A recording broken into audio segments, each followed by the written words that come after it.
Ang lutuing dinengdeng ay nagsimula sa dakong hilaga ng bansang Pilipinas, na kung saan ay doon naninirahan ang mga Ilocano.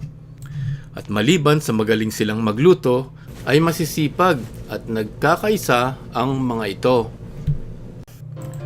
Ang pagluluto ng dinengdeng ay naging bahagi na sa kultura ng mga Ilocano. Sa La Union, taon-taon ay nagkakaroon ng Dinengdeng Festival. Nagpapaligsahan sila kung sino ang pinakamasarap magluto. Doon mo makikita ang iba't ibang pamamaraan at mga sangkap ng dinengdeng. Naging paborito ng mga Ilocano ang lutuing dinengdeng. Mahilig kasi silang magtanim ng halamang gulay sa kanilang mga bakuran. At nung araw o kahit sa ngayon ay doon nila kinukuha yung mga gulay na ginagamit nila sa pagluluto. Magandang araw po sa inyong lahat.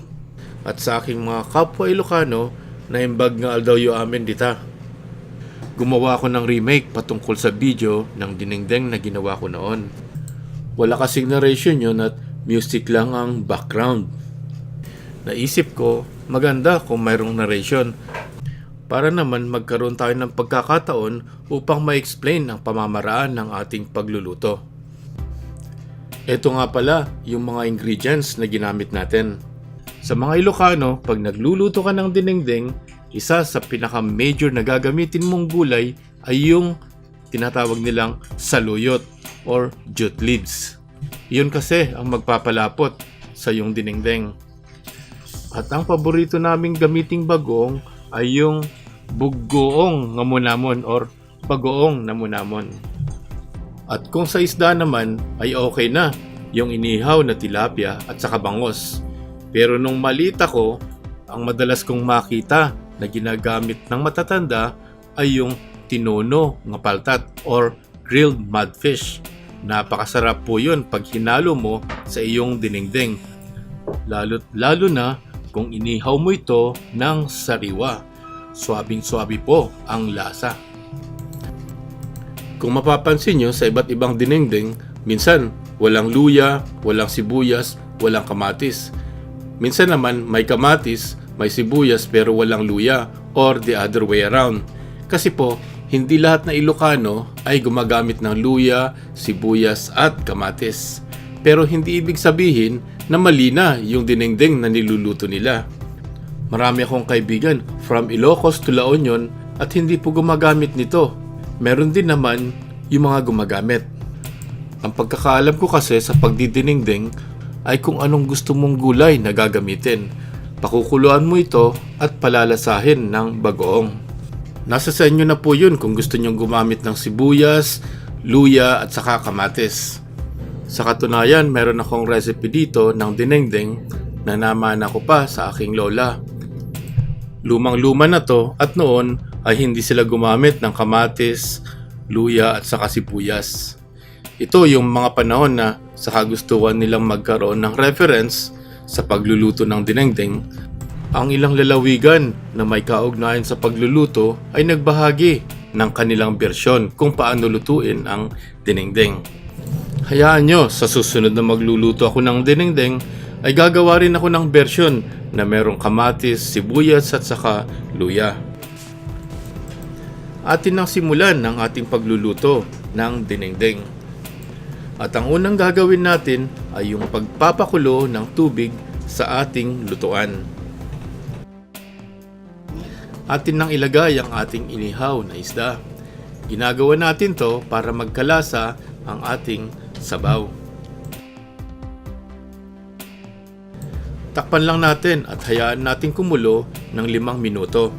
Bigyan natin ng pagkakataon na yung lasa ng isda ay mapunta sa ating sabaw.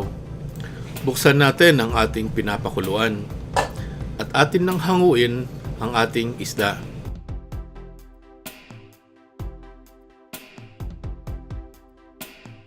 Kung mapapansin nyo ay nag-ibang kulay na ang ating sabaw. Palatandaan na humalo na yung lasa ng isda. Kung gusto nyo talagang maglagay ng luya, eto na yung tamang pagkakataon para ilagay nyo. Kung gusto nyo maglagay ng sibuyas, ay nasa sa inyo yon. Ang suggestion ko lang na gamitin ninyo ay yung ginagamit ng mga Ilocano na laso na. Sa English, shallot. Isama nyo na rin ang steam nito. Kung gusto nyo maglagay ng kamatis para kahit papano ay medyo may kunting asim ang iyong dinengdeng, ay ito na rin yung tamang pagkakataon. Maglalagay na tayo dito ng bagoong.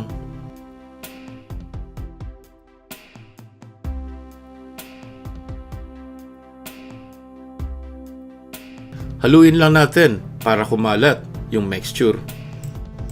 Pag nagluluto ka ng gulay ng dinengdeng, ay unahin natin yung pinakamatagal maluto.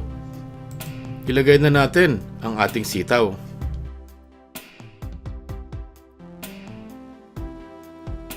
Isunod natin ang ating kalabasa.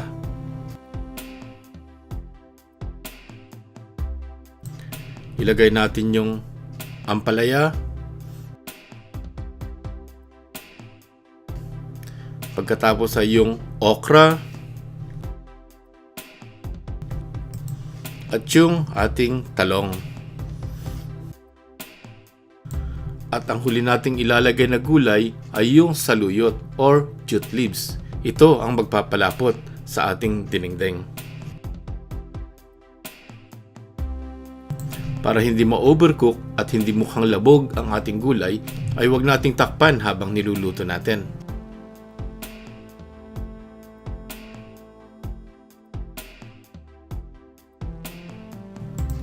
Pagkaluto na ang ating mga gulay, ay ipapaibabaw na natin ang ating inihaw na isda.